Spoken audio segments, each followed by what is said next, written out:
of human life. And yet the same revolutionary beliefs for which our forebears fought are still at issue around the globe.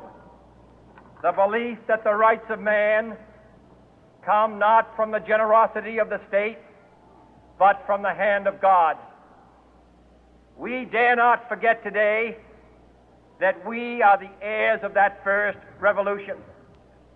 Let the word go forth from this time and place to friend and foe alike that the torch has been passed to a new generation of Americans born in this century, tempered by war, disciplined by a hard and bitter peace, proud of our ancient heritage, and unwilling to witness or permit the slow undoing of those human rights to which this nation has always been committed and to which we are committed today at home and around the world.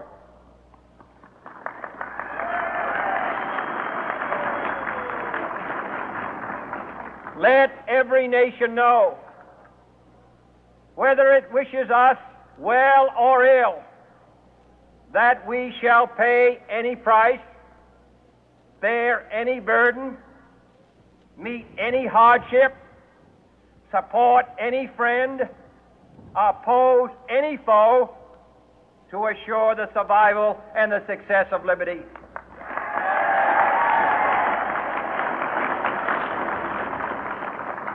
This much we pledge and more.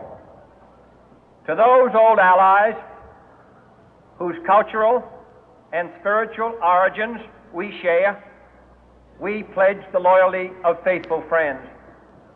United, there is little we cannot do in a host of cooperative ventures. Divided, there is little we can do, for we dare not meet a powerful challenge at odds and split asunder.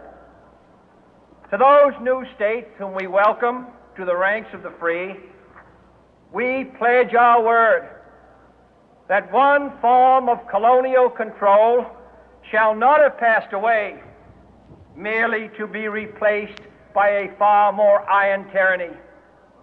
We shall not always expect to find them supporting our view, but we shall always hope to find them strongly supporting their own freedom, and to remember that in the past, those who foolishly sought power by riding the back of the tiger ended up inside.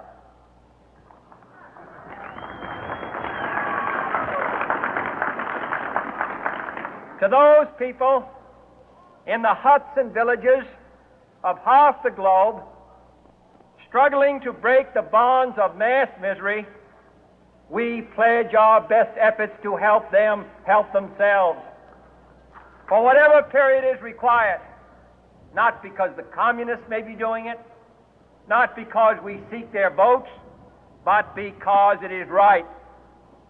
If a free society cannot help the many who are poor, it cannot save the few who are rich.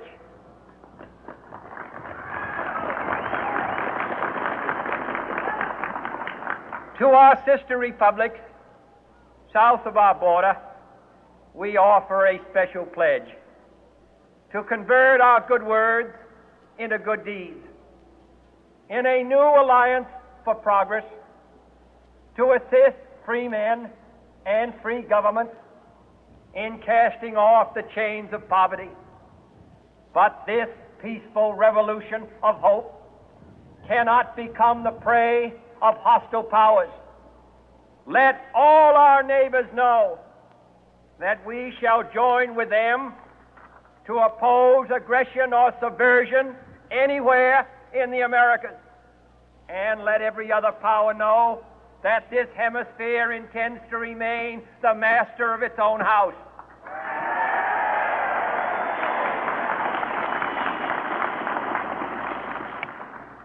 To that World Assembly of Sovereign States, the United Nations, our last best hope in an age where the instruments of war have far outpaced the instruments of peace, we renew our pledge of support to prevent it from becoming merely a forum for invective, to strengthen its shield of the new and the weak, and to enlarge the area in which its writ may run. Finally, to those nations who would make themselves our adversary, we offer not a pledge, but a request that both sides begin anew the quest for peace. Before the dark powers of destruction, unleashed by science, engulf all humanity in planned or accidental self-destruction, we dare not tempt them with weakness, for only when our arms are sufficient beyond doubt can we be certain beyond doubt that they will never be employed. But neither can two great and powerful groups of nations take comfort from our present course, both sides overburdened by the cost of modern weapons, both rightly alarmed by the steady spread of the deadly atom, yet both racing to alter that uncertain balance of terror that stays the hand of mankind's final war. So let us begin anew, remembering on both sides that civility is not a sign of weakness, and sincerity is always subject to proof. Let us never negotiate out of fear, but let us never fear to negotiate.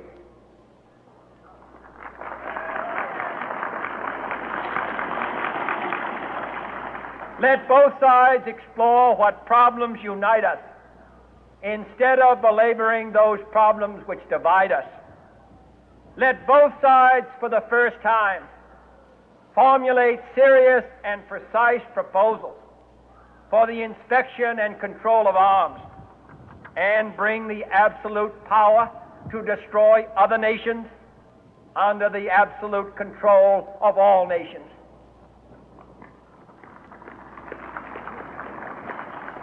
Let both sides seek to invoke the wonders of science instead of its terrors.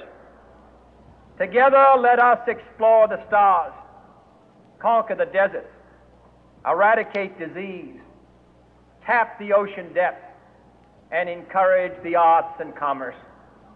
Let both sides unite to heed in all corners of the earth the command of Isaiah to undo the heavy burden and let the oppressed go free. And if a beachhead of cooperation may push back the jungle of suspicion, let both sides join in creating a new endeavor, not a new balance of power, but a new world of law, where the strong are just and the weak secure and the peace preserved. All this will not be finished in the first 100 days, nor will it be finished in the first 1,000 days, nor in the life of this administration, nor even perhaps in our lifetime on this planet. But let us begin.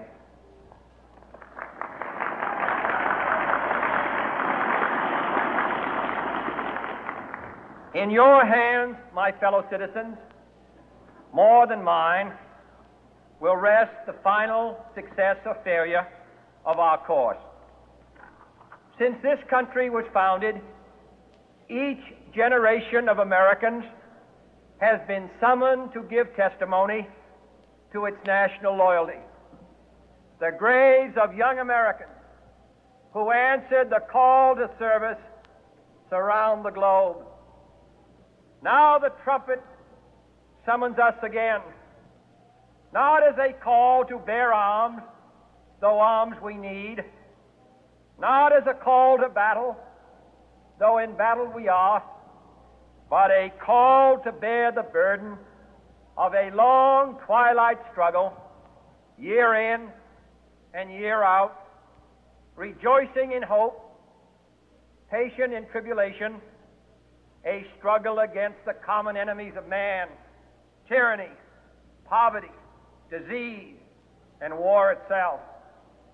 Can we forge against these enemies a grand and global alliance,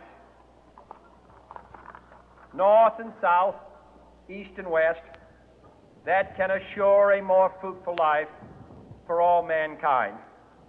Will you join in that historic effort?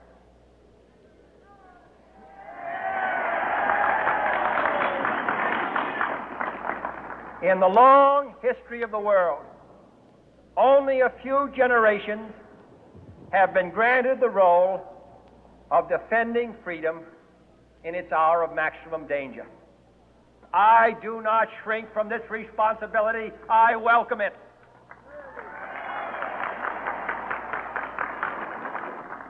I do not believe that any of us would exchange places with any other people or any other generation. The energy, the faith, the devotion which we bring to this endeavor will light our country and all who serve it. And the glow from that fire can truly light the world. And so, my fellow Americans, ask not